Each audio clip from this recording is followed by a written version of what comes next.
ఇక్కడ ఏకాదశి అన్నదానికి అర్థం ఏంటి అంటే, ఒక పూట భోజనం చేసి మిగతా సమయాల్లో అల్పాహారం కానీ లేదా శరీరం దృఢంగా ఉంటే కనుక ఏమాత్రం ఏ పదార్థం తీసుకోకుండా ఉండేదాన్ని ఉపవాసము అని అంటుంటాం. ఏకాదశి విష్ణుమూర్తికి అంకితం చేయబడినటువంటి రోజు. ఏకాదశి రోజున ఎందుకు భోజనం చేయకూడదు, ఎందుకు ఉపవాసం ఉండాలి అని అంటే గనక, ఏకాదశి రోజున చేసేటటువంటి ప్రతి ఉపవాసము భగవంతునికి అంకితం చేయబడినటువంటి ఉపవాసము. అందులోనూ విష్ణుమూర్తి ఏకాదశి రోజున మనకు ఉపవాసం ఉంటే అనేక రకాలైనటువంటి కైవల్య ప్రాప్తిని కలిగిస్తాడు అని శాస్త్రీయము. అలాగే ఉపవాసం వెనక ఉన్నటువంటి అర్థము పరమార్థం ఏంటి అని అంటే కనుక, ఆరోగ్య సూత్రాలలో ఒకటైనటువంటిది మనము నెలలో ఒక రోజు కానివ్వండి లేదా నెలలో ఏదైనా ఒక తిథి నాడు ఉపవాసం ఉండడం కానివ్వండి, మనకి ఎన్నో రకాలైనటువంటి ఈ రోగ సమస్యలను దూరం చేసేటటువంటిది ఉపవాస దీక్ష అని కూడా సైంటిఫిక్ రీజన్గా కూడా మనం చెప్పుకోవచ్చు. కాకపోతే ఏకాదశికి ఉన్నటువంటి గొప్పనైనటువంటి విషయం ఏంటి అని అంటే కనుక, విష్ణుమూర్తి యొక్క వెనక భాగం నుండి చెమట నుండి ఇద్దరు రాక్షసులు ఉద్భవిస్తూ ఉంటారు. ఆ రాక్షసులు దేంట్లో కొలువై ఉంటారు అంటే ధాన్యమునందు కొలువై ఉంటారు. ఆ ధాన్యమునందు కొలువై ఉన్నటువంటి వాటిలో ఆ విష్ణుమూర్తికి అడిగితే మా యొక్క నివాసం ఎక్కడా అని చెప్పి అడుగుతూ ఉంటారు. మీరు ధాన్యంలో కొలువై ఉండండి అని చెప్పి చెప్తుంటారు. వారు ఏకాదశి రోజున ధాన్యంలో నిక్షిప్తమై ఉంటారు. ఎప్పుడైతే ధాన్యం అంటే వడ్ల గింజలు అని అర్థము. ఆ వడ్ల గింజలలో ఉన్నటువంటి రాక్షసులు ఎప్పుడైతే ఏకాదశి రోజున మనం భుజిస్తామో మనకు అనేక రకాలైనటువంటి ఆరోగ్య సమస్యలు వస్తాయని శాస్త్రీయము. అందుకే మనము నెలలో ఒకసారి ఏకాదశి, 2 ఏకాదశులు వస్తాయి, కృష్ణపక్షం నందు శుక్లపక్షం నందు. నెలలో ఒక 2 ఏకాదశులు ఉపవాసం ఉంటేనట మనకు అనేక రకాలైనటువంటి రోగాలు నాశనం అవుతాయి.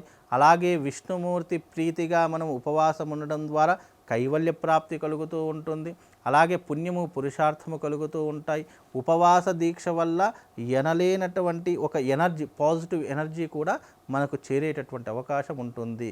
ఇవన్నీ కూడా ఉపవాసము అనేటటువంటి పేరు ఎందుకు పెట్టారు అని అంటే కనుక, ఇటు దైవిక పరంగా మనము సంతృప్తిని పొందుతాము, ఇటు ఆరోగ్యపరంగా మనం ఆరోగ్యాన్ని పొందేటటువంటి అవకాశం ఏర్పడుతూ ఉంటుంది.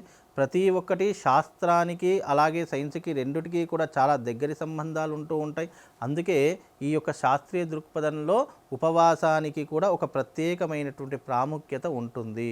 ఈ ఉపవాస దీక్ష వల్ల మన యొక్క శరీరం నందు అనేక రకాలైనటువంటి రోగ నిరోధక శక్తులు పెరుగుతూ ఉంటాయి.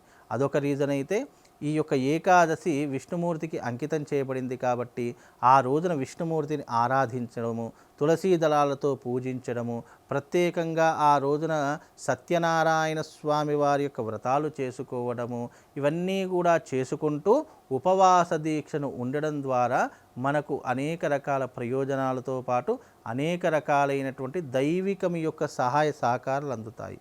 అదే రకంగా ఉపవాసము అన్నదానికి అర్థం ఏంటంటే దేవుణ్ణి దగ్గరగా కొలవడము, దేవుణ్ణి దగ్గరగా ఉండి మనం నిరంతరము ఆరాధన చేసుకోవడము. ఉపవాసం అంటే నిరంతరము దైవిక నామస్మరణ చేసుకుంటూ ఉండేదాన్ని ఉపవాసము అని పిలుస్తాము. కానీ ఈ యొక్క ఆహార పదార్థ నియమాల్లో ఆహారం తినకూడదు ఏకాదశి రోజున అని చెప్పడం జరిగింది.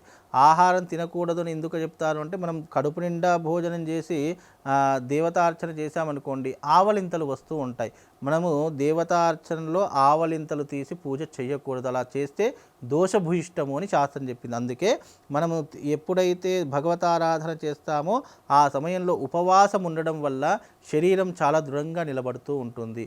అందులోనూ మన మనస్సంతా కూడా భగవంతుని పైన లీనమవుతూ ఉంటుంది. అందుకే ఈ ఉపవాస దీక్ష చేయడం వల్ల పుణ్యము పురుషార్థంతో పాటు దైవికపరమైనటువంటి అనేక ప్రయోజనాలు మనకు కలుగుతాయి. అందుకే ఉపవాసం చేస్తే మనకు ఆ కైవల్య ప్రాప్తితో పాటు భగవంతుడి యొక్క అనుగ్రహం కూడా మనకు లభిస్తుంది అని శాస్త్రీయ దృక్పథం అండి.